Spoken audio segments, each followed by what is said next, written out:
And welcome everybody to Flight Past.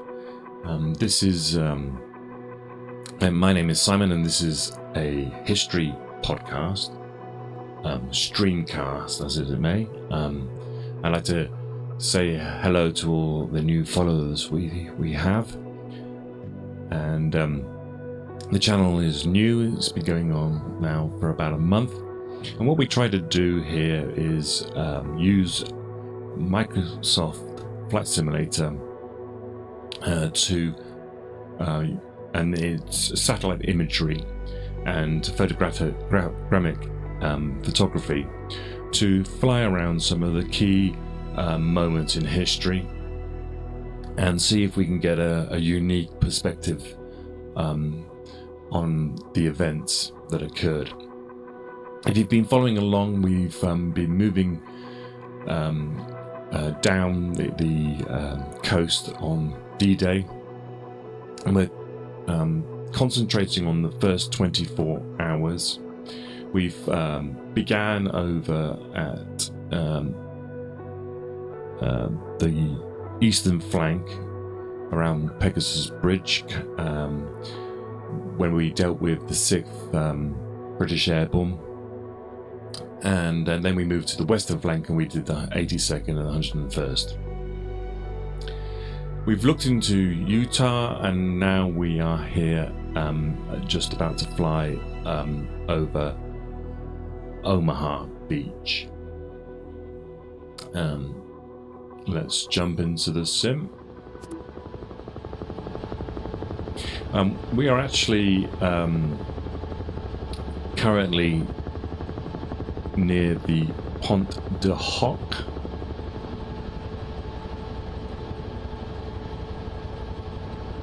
And I thought today's stream we will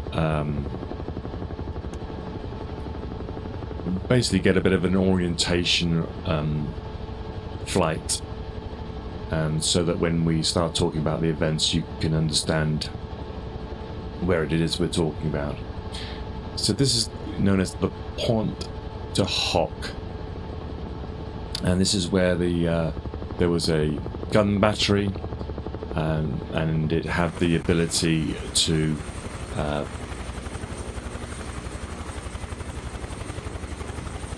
target the beach of Omaha, which you can see in the bay off to our right up there. This was the responsibility on the day of D-Day of the Rangers.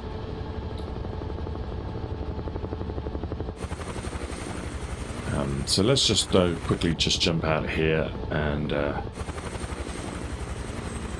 have a quick look. We'll come back and do this in more detail, but you can see just from the area of photography that Microsoft Flight Simulator has. You can see the pitted nature of the cliffs here. This is all bomb craters. This was very heavily bombarded, almost to the point where actually the Germans had withdrawn the guns inland because it was just so exposed. And these cliffs here are the ones that the Rangers would scale to attack this position.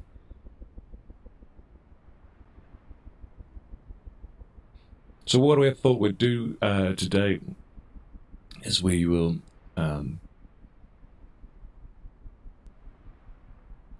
fly along the coast, and we'll have a look at some of the sectors that you get familiar with.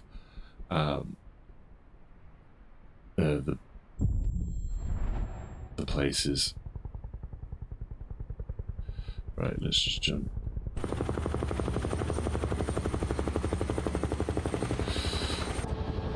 Okay, let's head down the coast. We'll also come to a place which is this promontory you can just see ahead of us. This was known as the Pont de la Percée. It didn't have a gun battery on it, but it did have a radar station, and provided artillery observation.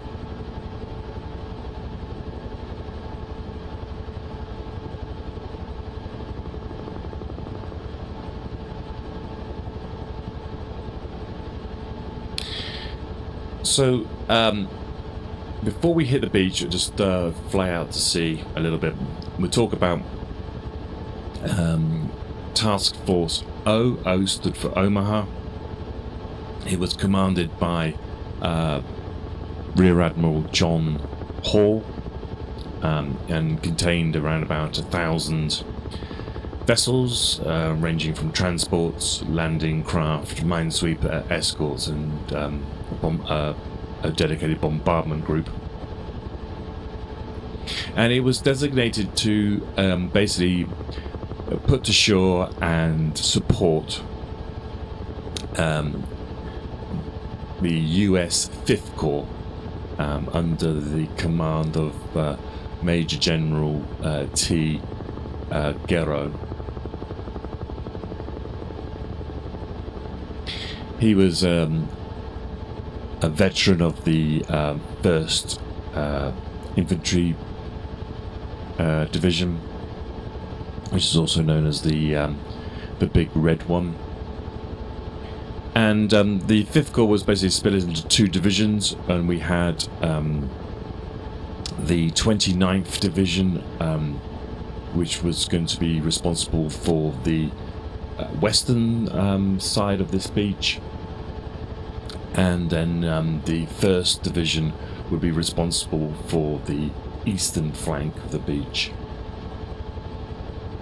And they would be supported by elements of the Rangers battalions, mainly the 2nd and 5th Rangers, and also engineering battalions, tank battalions, the 741st and the 743rd tank battalions, and along with artillery. So when we talked about D-Day and we talked about the other beaches, or we're going to talk about some of the other beaches, they're mainly primarily 1 division strength, but it was felt necessary here that this was going to be a 2 division front. We were talking coming ashore on the first day, we're talking something in the region of 34,000 troops would be landing on this beach on D-Day itself. The Task Force O had accumulated in the ports excuse me, Portland, Weymouth basically, and Poole. And if you can remember, when we did our talk on Exercise Tiger, we flew over some of those places, so you can go and check them out.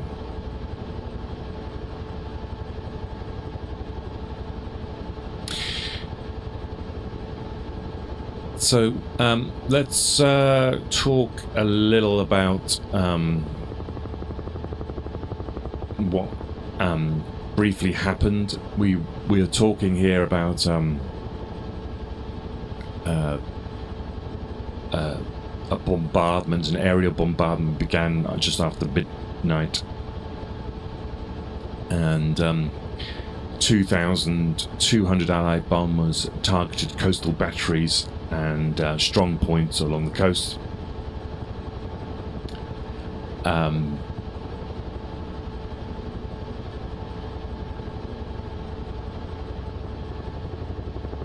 But most of these aerial bombardments were complicated by the overcast conditions at the time. We know that the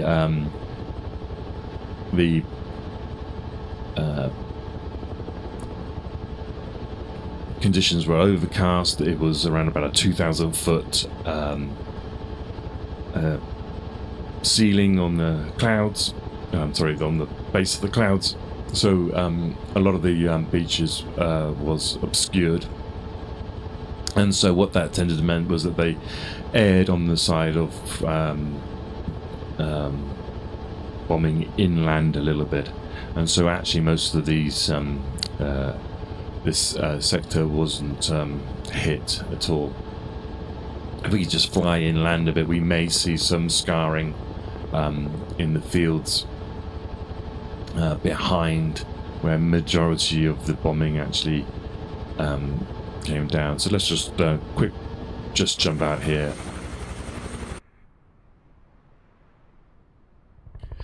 And see if we can see any evidence of that.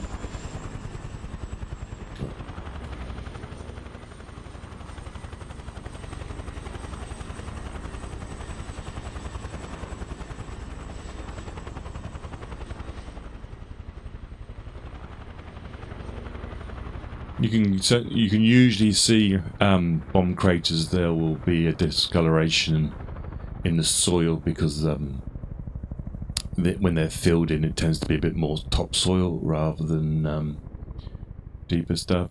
So you can sometimes see the scarring.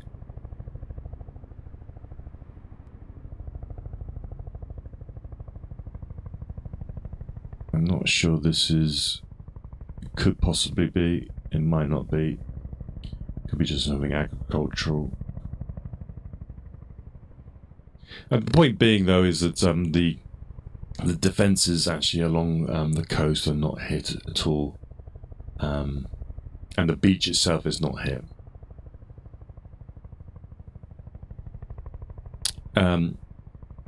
Around about, so we remember when we were talking about Exercise Tiger, in that exercise, the bombardment from offshore occurred at about 40 minutes before the troops went in.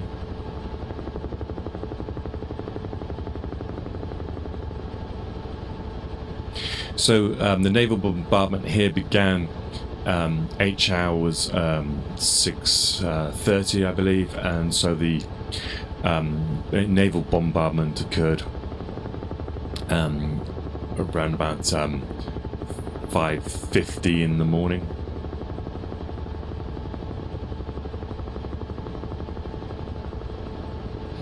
These were the so the bombardment section of the Task Force O was dedicated to this part of the beach was battleships USS Texas and the USS Arkansas, and these guys had 14-inch and 12-inch guns. They were joined as well by cruisers from the Free French and the Royal Navy, and around about 13 destroyers were dedicated to this section, and destroyers they could get a lot closer in to the shore. The ships were mainly firing from around about 18,000 yards offshore, so we're talking maybe 12 miles. But the 13 destroyers could come in a lot closer. We're talking maybe even to 2,000 yards, 3,000 yards.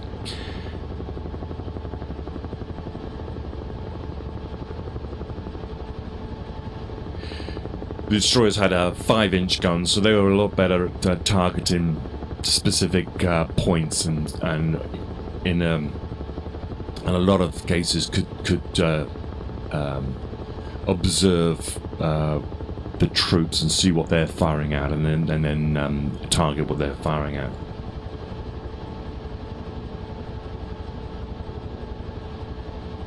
So 6:30. So the conditions at the time.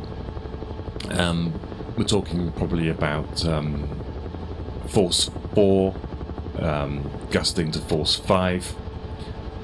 The sea was moderate, but rough. I mean, it got calmer, but near it came in, and it was a rising tide, so they would be landing basically at low tide, and then the tide will be rising with them, and this is so that that when they landed, they could see all the obstacles.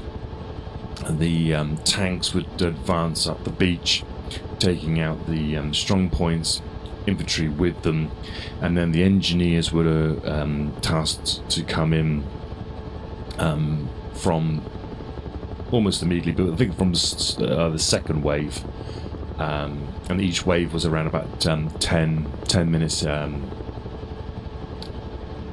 difference. So the engineers then could come in, and whilst the tide was out, they could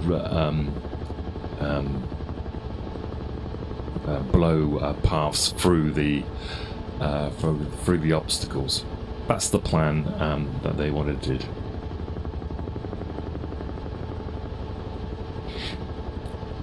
In brief, the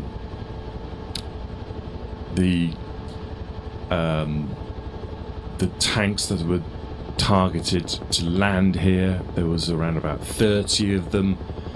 Only 2 tanks managed to arrive at the this end here, which is the western end. Most of the tanks were swamped by the rough seas and never made it to the shore. And the ones that they did have, they were finding it so difficult to make way that they were overtaken by the infantry in the first wave. So they had a very sinking feeling of watching their armoured support falling behind them. The bay, the way that the tides worked in the bay is they kind of swept around the headland over there on the Coastline Peninsula, and swept around and basically moved from this perspective here, from the left to the right, or as we're coming in, it will push us from right to left. And so with a lot of the smoke that was from the bombardment, there was fires started on the cliffs. It was difficult for the troops to pinpoint their location and make sure that they were in the right place.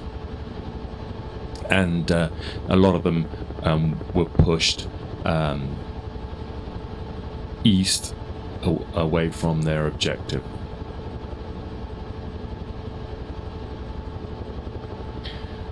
So we've already got then very early on a number of key things that have gone wrong. So the bombardment hasn't hit any of the targets. The beach has not been hit by any bombs, which would obviously provide some sort of shelter with craters. So it's basically untouched.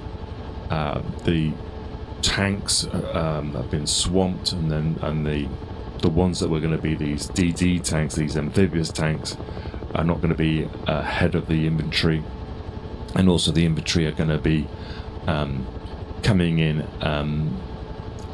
not on the area that they've planned.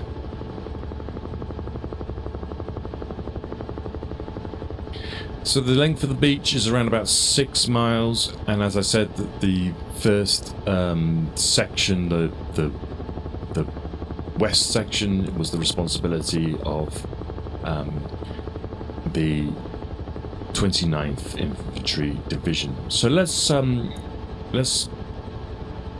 pause the helicopter here, and what we'll do is we'll briefly go down the coast, and we'll identify the different sectors, so that when we do the more in-depth analysis, we can understand where it is what we're talking about. So the far western sector was called Charlie Sector. It anchored the western flank of the beach.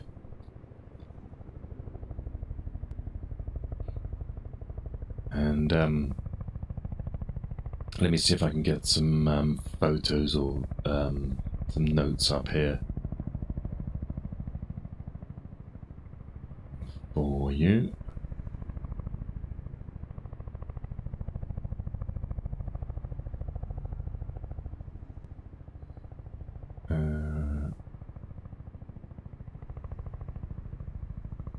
So let me just briefly, we'll come back and look at these. This is the original plan that they wanted to achieve on D-Day. This is basically what they did achieve on D-Day. And we have, if I start this end here. So this is, well, this is actually dog green. The section which is Charlie is to the left of this blue section here.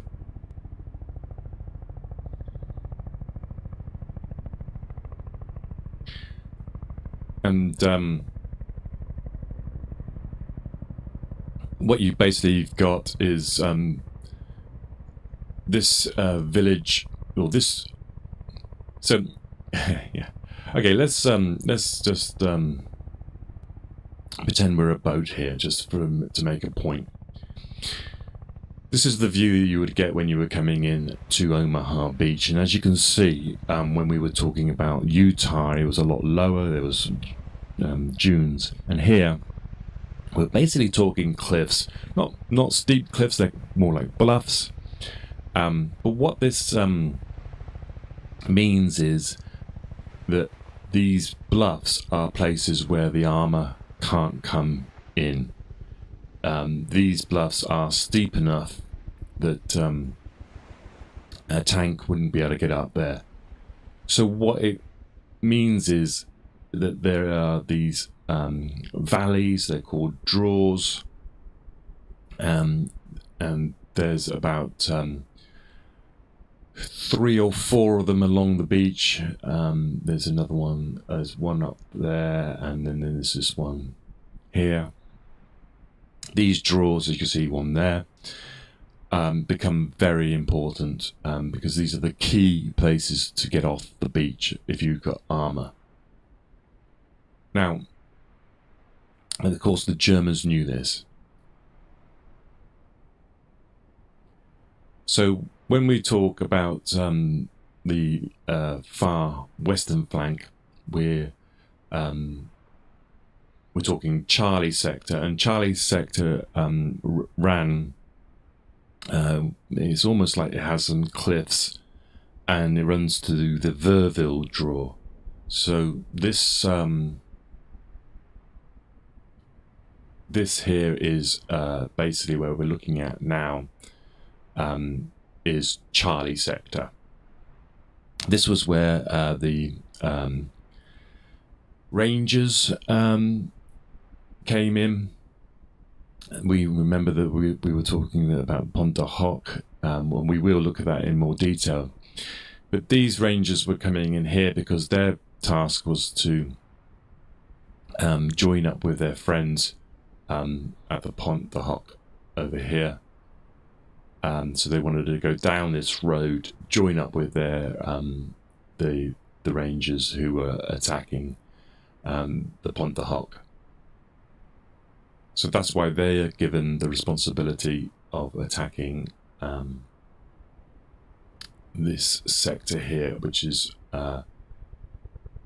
Charlie sector. And this above these cliffs were these Vistander nests. They're like strong points. They had trenches, bunkers, all that sort of stuff, and designed to protect these passages off. And they're all numbered. The numbers increase as we go westward, so we're actually starting at the highest number, and that is it was in this area here, and it was basically where this I think I know what this is. This is some sort of camp, ecology camp or something, but it was in this area, which is WN 73. And on this part here, on this where this field is, we may see some evidence. You can probably just make out a trench going around the top. This was WN 72.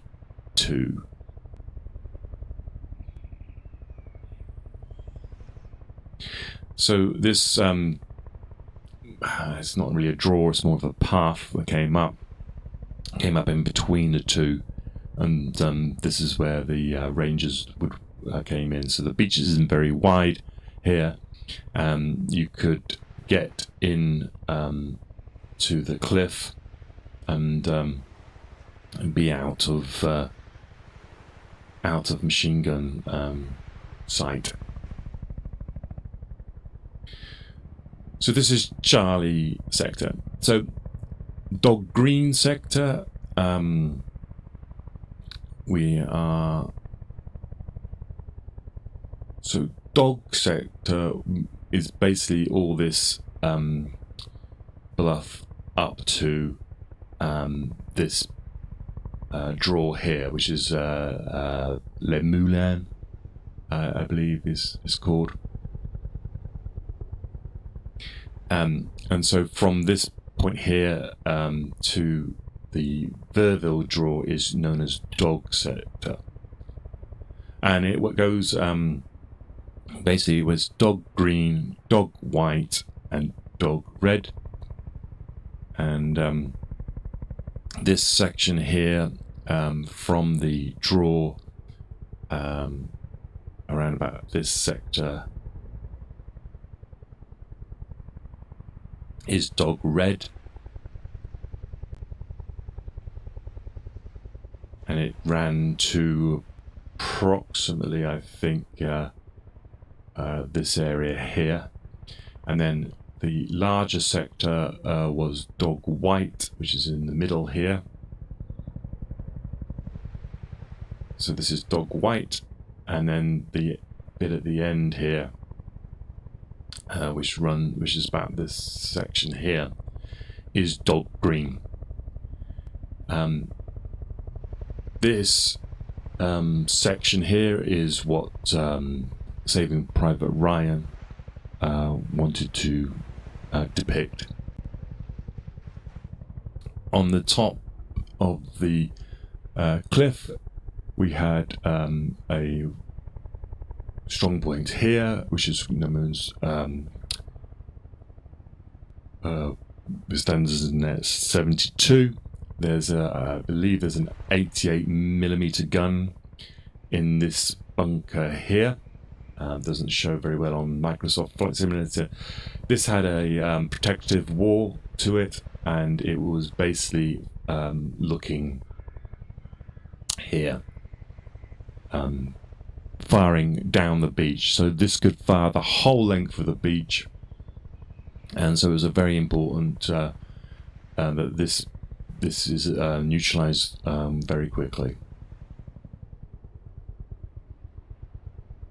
So this is WN 72, along here in this area, which I believe is this part. So 72, and then 71 is in this sort of area here, and then there was 70. Probably maybe this section here. If you go along the the coast, you can see here this semicircle here is probably something. It's probably a Tobruk or something. You can see evidence of trench systems, the concrete remains of some of these places. There was trenches basically all along this area here with Tobruks, and the Tobruks had mortars in it. There was machine gun positions, and they're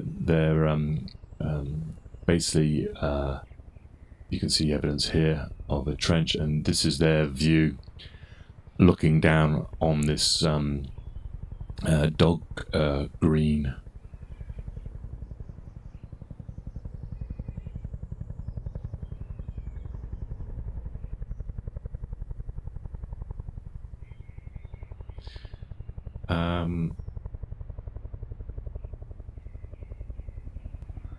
This section then is let me just have a check my notes.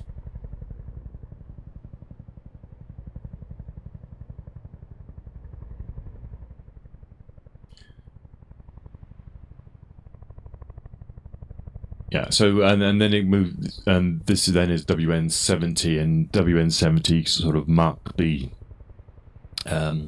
eastern end of Dog Green.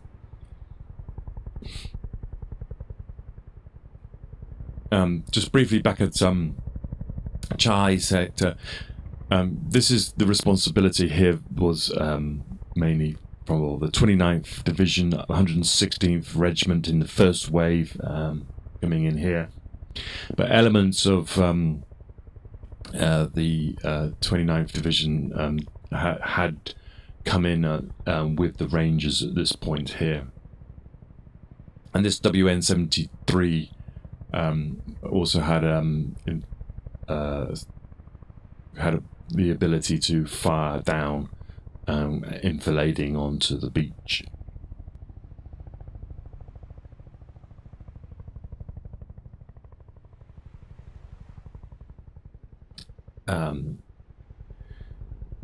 The Rangers hit this beach at 6:30. Strong currents had pushed them off course. Of course, there was mines, asparaguses, Rommel's asparaguses, and they're raked.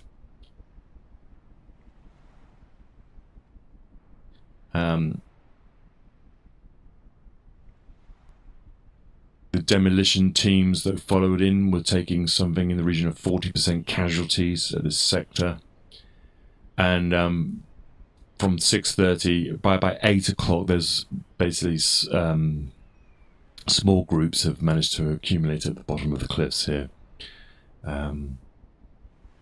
This WN72, which is this place here, was being targeted by destroyers around about mid-morning.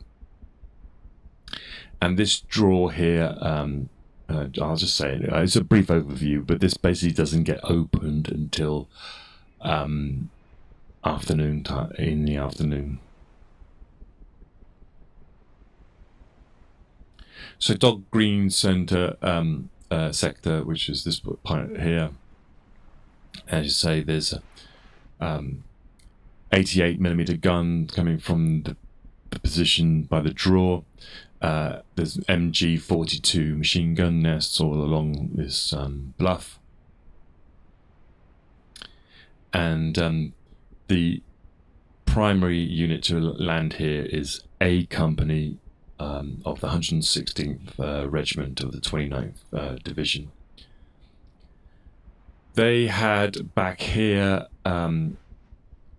probably around about 2,000 yards out, past the tanks that were supposed to be ahead of them, and only around about two tanks make it onto the beach. One of them couldn't fire when it got there. One of them fired for a while and then was taken out.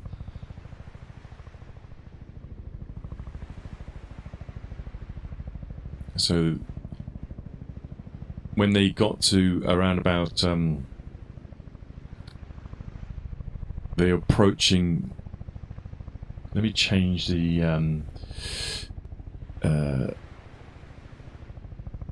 scroll for you to this one. This is Dog Green. There we go. Just in case I forget some information, I like to put the scroll on.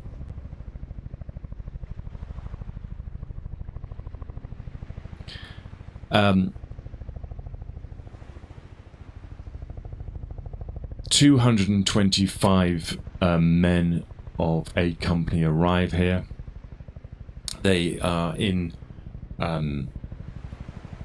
6 what they call LCAs there, which stands for Landing Craft Assault Boats. These sort of Higgins things. When they're coming in, one of the boats is swamped by the sea, so they're down to 5. Then another one gets hit by artillery. So by the time they get to this sector here, there are only 4 boats. So 4 boats approaching this beach. Now, the tide is out. You're probably talking maybe around about here when the ramp goes down. And the depth of the water was anything between waist height and head height. The beach is very shallow, but there are undulations, so you could be very unlucky. And what tended to happen was that the Higgins boats would hit a sandbank, and ramp goes down, and of course at the end of the ramp, or soon afterwards, there could be a big dip. And so these men were getting... there's now only 4 boats, so all the concentration of the fire is coming at them. They want to go out in 3 columns. They're led by their leader, lieutenant, and they would be going forwards. The first column would go straight out, and the other 2 columns would peel off left and right. But all the machine gun fire just pours into these boats. They're forced, and if you've seen the film, they're forced to jump over the side or trying to get out away. And when they get away, they're being dragged down by their equipment, so a lot of them have to lose the equipment that they are taking into the beach. And so they also, when they get just before it, they can see that the beach has not been bombed at all. There's all the obstacles are in place, and there is no cover. So within seconds, the basic A company of the 116th Regiment is no longer a functioning unit. People are basically trying to crawl behind obstacles. They're trying to crawl back into the sea, play dead, all these sort of things. And the Germans as well are targeting anybody who looks like they are trying to organize. So the casualty rates of officers and NCOs is particularly high. Within the first 10 to 15 minutes, there are these guys, 225 men, 90% are casualties at this point.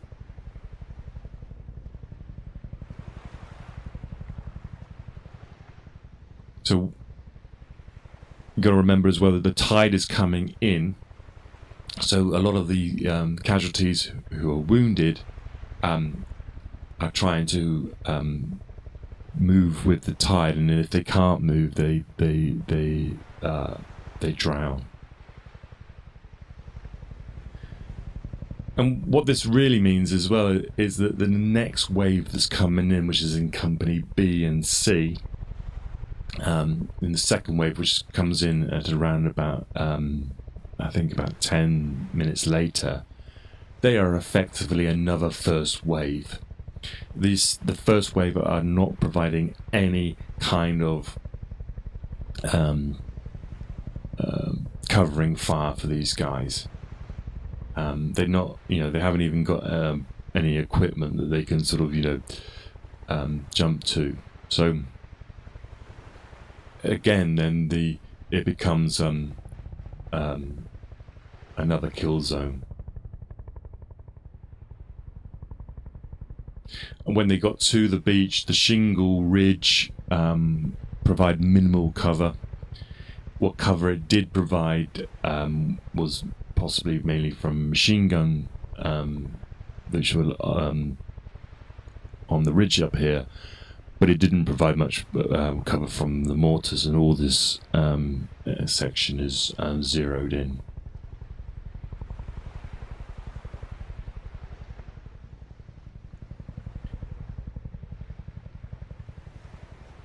So,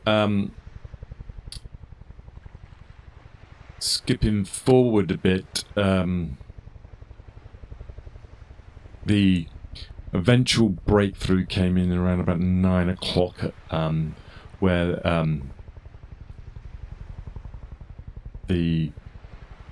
some NCOs managed to exploit gaps between the strong point. So it was round about W71, so it's further along, and it's more in this sort of area here that they managed eventually to scale the bluffs. And as I say, with the help of a destroyer that came in really close to the point where it was risking grounding to basically pummel these strong points. So that is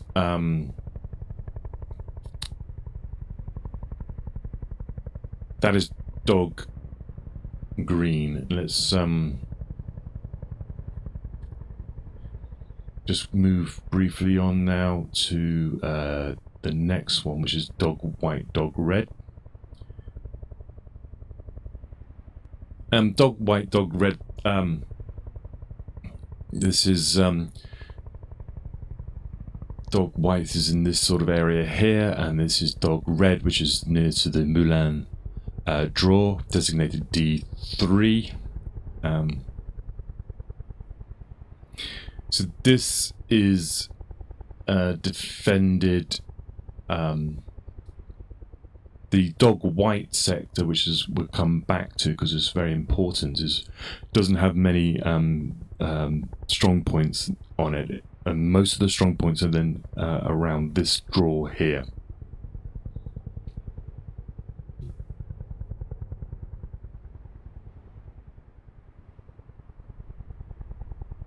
We got which are defended by WN 7068, and with fire still coming down the beach from the 88mm. This is where the section here is where basically B, C, and D company arrive from the 116th Infantry. And Point the Hock, there was the 2nd Rangers were going to support the Point the Hock position, but when they didn't get a call in, they assumed that it had been taken, and so they had then motored down here. And just offshore here are these sort of beach control boats. They basically tell the Rangers, because they were going to come in here to support their other Rangers battalion. The fire boat control officer here redirected them. They said, like, Dog Green is a mess, and come down and come in at Dog White, which is this one here.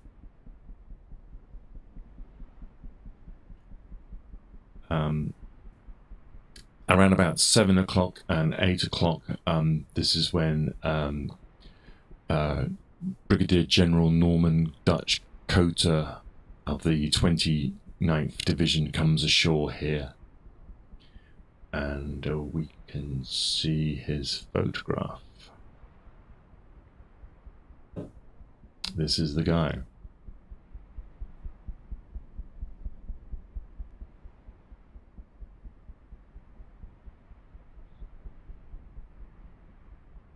So we're now, this is Dog Red.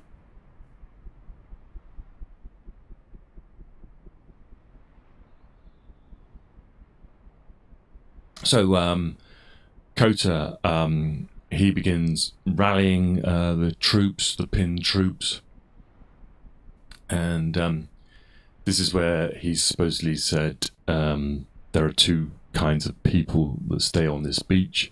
There's the dead and those who are going to die. So let's move. And then he says rangers lead the way. And that's because these rangers have come in at this particular point. And this is I believe, the path that they took to come up. And when you look at the notes, you can see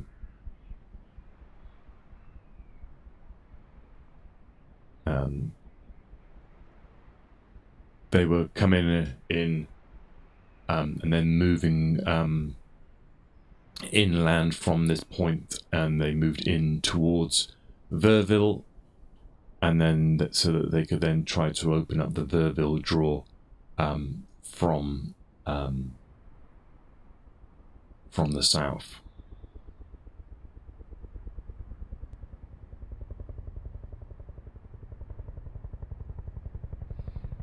So they get to move in. They're trying to get up this section here. I think it's this point here.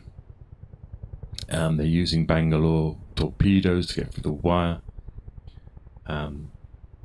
And so by about 9 o'clock in the morning, small groups have managed to make it to the top of the bluff. And they say it was between... So it's between Vistander 70, which was this one here.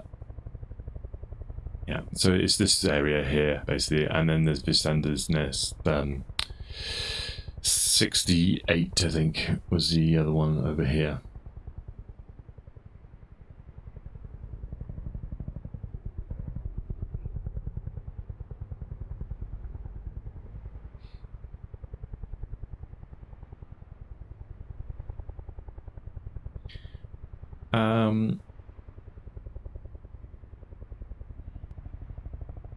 Company E of the 116th flanked WN 68, came around behind it, and along with naval gunfire, there was silenced the positions.